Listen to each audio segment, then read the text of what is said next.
पिछले अध्याय में हमने गेस्टॉल्ट टेक्निक सीखी थी। कैसे वर्तमान क्षण में जीना और अपने बिखरे हुए हिस्सों को जोड़ना हमें संपूर्णता की ओर ले जाता है। आपने एम्प्टी चेयर एक्सरसाइज का अभ्यास किया होगा और महसूस किया होगा कि दबे हुए संवाद बाहर लाने से कितनी राहत मिलती है।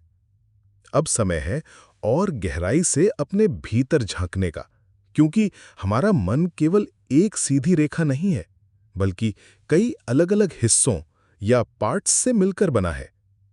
आज हम बात करेंगे इंटरनल फैमिली सिस्टम्स या आईएफएस, अपने भीतर के अलग-अलग हिस्सों को समझना। इंटरनल फैमिली सिस्टम्स क्या है? आईएफएस थेरेपी को डॉक्टर रिचर्ड श्वार्ट्ज ने विकसित किया। उनका कहना था कि हर इंसान के भीतर कई हिस्से होते हैं और ये सब मिलकर एक भीतरी परिवार की तरह काम करते हैं। एक हिस्सा हमें सुरक्षा देता है, दूसरा हिस्सा हमारी आलोचना करता है, एक हिस्सा हमें मजे करने के लिए कहता है और एक हिस्सा बचपन का घायल बच्चा हमेशा प्यार और देखभाल चाहता है। समस्या तब होती है जब ये हिस्से आपस में टकराते हैं। आईएफएस थेरेपी हमें ये सिखाता है कि कैसे हम अपने इन अलग-अलग हिस्सों को पहचानें और उन्हें एक दूसरे के साथ संतुलित करें। नेहा का अनुभव। नेहा 27 साल की थीं और बार-बार कहती थीं, मैं टालमटोल क्यों करती हूं? मैं जानती हूं कि मुझे काम करना चाहिए, लेकिन मैं बार-बार सोशल मीडिया में खो जाती हूं। आईएफएस अभ्यास में उसने देखा कि उसके भीतर दो हिस्से सक्रिय थे। एक रिस्पॉन्सिबल नेहा, जो चाहती थी कि वो मेहनत करे और आगे बढ़े। दूसरा फन लविंग नेहा, जो उसे कहती थी, थोड़ा रिलैक्स कर, जिंदगी का मजा ले। जब उसने इन दोनों हिस्सों से संवाद किया तो समझा कि असली डर था, अगर मैं मेहनत करूं और असफल हो जाऊं तो? ये डर उसके वुंडेड चाइल्ड पार्ट से आ रहा था, जिसे बचपन में असफल होने पर डांट पड़ती थी। ये पहचानते ही नेहा ने अपने भीतरी परिवार को संतुलित करना शुरू किया। उसने काम के साथ साथ छोटे-छोटे ब्रेक लेना सीखा।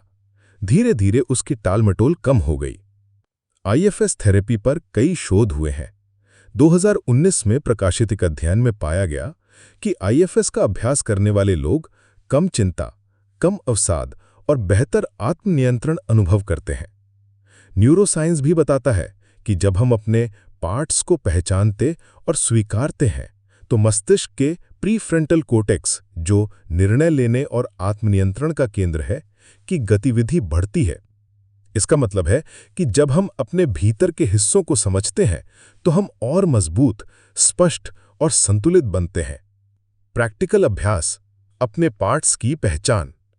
अब आपकी बारी है। आज रात 10 मिनट निकालकर एक कागज पर लिखिए। स्टेप 1, अपने भीतर सक्रिय 3 हिस्सों के नाम दीजिए। उदाहरण के लिए, आलोचक, बच्चा, रक्षक। स्टेप 2, हर हिस्से से पूछिए, तुम मुझे किससे बचाना चाहते हो? तुम्हारा असली मकसद क्या है? स्टेप 3, जो भी जवाब आए उसे लिख लीजिए। यह अभ्यास आपको ये समझने में मदद करेगा कि आपके भीतर कौन सा हिस्सा किस भूमिका में काम कर रहा है। दोस्तों, इंटरनल फैमिली सिस्टम्स हमें ये याद दिलाता है कि हम सिर्फ एक व्यक्ति नहीं, बल्कि एक पूरा भीतरी परिवार हैं। जब हम अपने हिस्सों को पहचानकर उनकी ज़रूरतों को समझते हैं तो हम भीतर से संतुलित और शांत हो जाते हैं। याद रखिए, हीलिंग का मतलब है अपने सभी हिस्सों को एक ही मेज पर बिठाना, ताकि वे मिलकर आपके असली स्वरूप की सेवा कर सकें। अगले मॉड्यूल में हम ये जानेंगे, अटैचमेंट स्टाइल्स, आपका बचपन और आपके रिश्ते आपकी आज की जिंदगी को कैसे आकार देते हैं। ये आपको अपने रिश्तों की जड़ों को समझने में मदद करेगा।